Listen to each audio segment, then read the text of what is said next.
On the 22nd of April 1914, a crowd gathers in a park in the middle of Southampton to unveil a bronze memorial.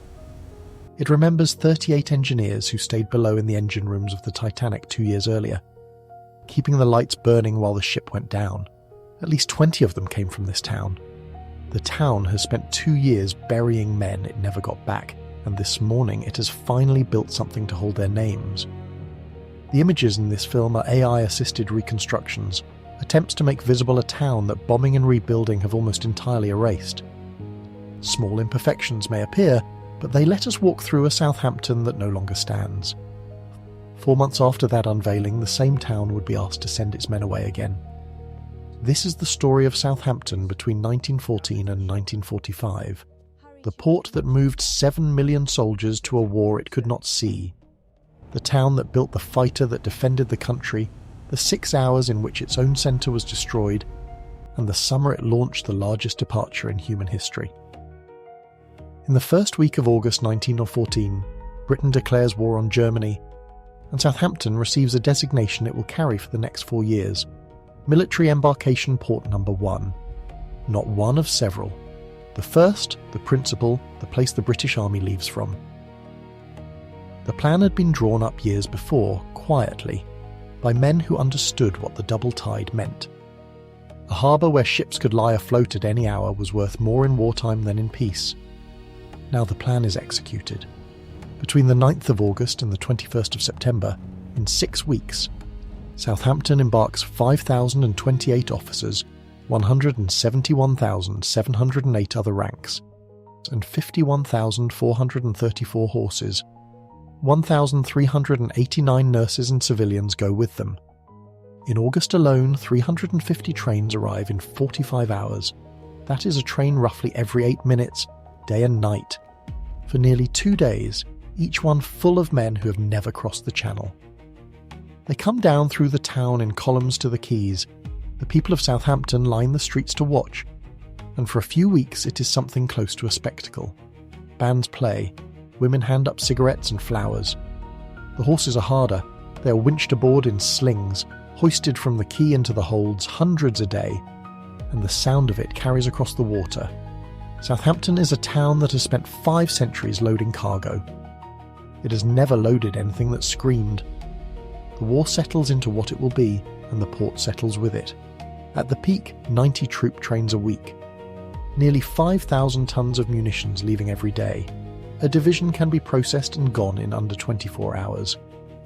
The town becomes a machine with one function, and the machine runs for 4 years. By the armistice, more than 7 million men have passed through Southampton on their way to France. So have 179,000 vehicles, 15,000 guns, and 859,000 horses. 1,793 men of this town do not come back. On the 6th of November 1920, Southampton unveils a memorial to them in Watts Park. It is a tall, pale shaft faced in Portland stone, austere, with almost nothing on it but the names. The architect is Edwin Lutyens, and this is the first permanent war memorial he completes. Everything he designs afterwards, including the cenotaph in Whitehall that a nation will gather around every November, comes out of the shape he found here.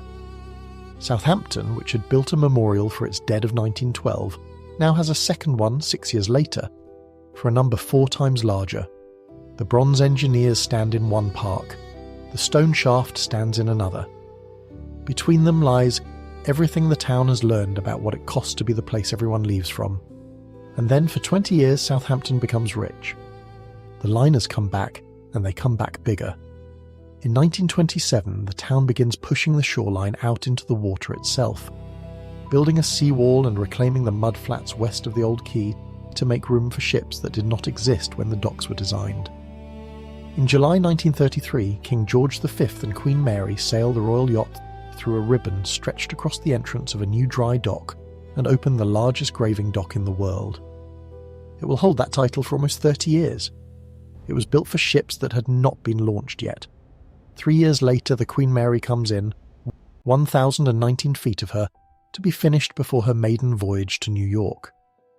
Her sister, the Queen Elizabeth, will be longer still. In December 1936, something else arrives at the Western Docks.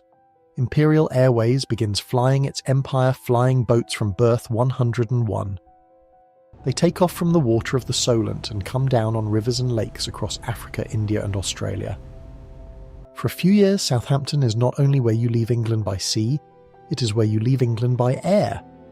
4 miles up the River Itchen in a works at Woolston, a designer named Reginald Mitchell has spent a decade building seaplanes that win international air races. He is now building something else. On the 5th of March 1936, at an airfield at Eastleigh just north of the town, a prototype fighter takes off for the first time. Its serial number is K5054. It has an elliptical wing that is difficult and expensive to manufacture. The Air Ministry will call it the Spitfire. Mitchell does not live to see what it becomes. He dies at his house in Highfield on the 11th of June 1937, aged 42. The aircraft goes into production at Woolston and at the neighbouring works at Itchen, on the riverbank, in a town whose docks the enemy already knows by name. In September 1940, with the Battle of Britain being fought overhead, the Luftwaffe comes for the factory. The works are hit on the 24th and again on the 26th at 4:30 in the afternoon. The bombs fall short and long. They hit the gasworks, the docks across the river, and the streets of terraced houses where the workers live, and they hit the shelters those workers had been sent into. The factory is damaged. The workforce is destroyed. Production is broken up and scattered into garages, bus depots and requisition sheds across the south of England, and the Spitfire is built in pieces by people who will never see one finished. The town that made the aircraft stops making it and keeps taking the bombs. 2 months later, on the night of Saturday the 30th of November 1940, and again the following night, they come for the town itself. The second raid lasts 6 hours. 800 high explosive bombs fall in one night. Across the whole campaign against Southampton, roughly 2,300 bombs and more than 30,000 incendiaries come down on a town of 160,000 people. Nearly 45,000 buildings are damaged or destroyed. The medieval high street burns from end to end. 631 people are killed. 898 are seriously wounded. Nearly 1,000 more are hurt. All Saints goes, St Mary's goes, Holyrood, where sailors had prayed before going to sea since 1320, burns out entirely and is left standing as a shell with the sky where its roof had been. In the morning, people walk out of the shelters into a street plan they recognise with almost nothing on it that they do. They are told the town cannot be rebuilt yet. There is a use for it first. In the summer of 1943, the United States Army takes over the docks and renames them. Southampton becomes the US Army 14th Major Port. In the dry docks, behind screens, men begin casting enormous hollow concrete boxes whose purpose nobody will explain. Each of the 2 artificial harbours being built along this coast will take 140,000 tonnes of concrete. They are going to tow a port across the channel and put it down on an open beach. 2,000 dock workers are bussed into the town every morning in 100 vehicles. The roads leading south fill with vehicles parked nose to tail under the trees, and the men sleeping beside them are not allowed to say where they're going. On the 6th of June 1944 they go. And then they keep going, all summer, in numbers that make 1914 look like a rehearsal. On the 17th of July, 66 ships are worked in a single day. On the 4th of August, 14,755 men embark. The following day, the port handles 17,992 tonnes of cargo, the most it has ever handled in a single day. 30 years earlier, the same water had sent an army to France and taken 4 years to bring the survivors home. Now it does it again, from a town with a hole through the middle of it. Stand on the quay in the last summer of the war and the whole arrangement lies bare. The harbour that made this place, that filled twice on every tide and let ships come and go at any hour, has been the reason for everything. The wool, the wine, the emigrants, the liners, the men. Southampton was never asked whether it wanted to be the door. It simply was, and doors are used. The Bargate still stands where the medieval wall crossed the high street, with the burnt town on either side of it. Holyrood stands open to the sky. The cranes work on into the evening at the far end of the docks. Out in the water, the tide comes up, holds, and begins to rise a second time, exactly as it has always done, ready for whatever the world asks this town to carry away next.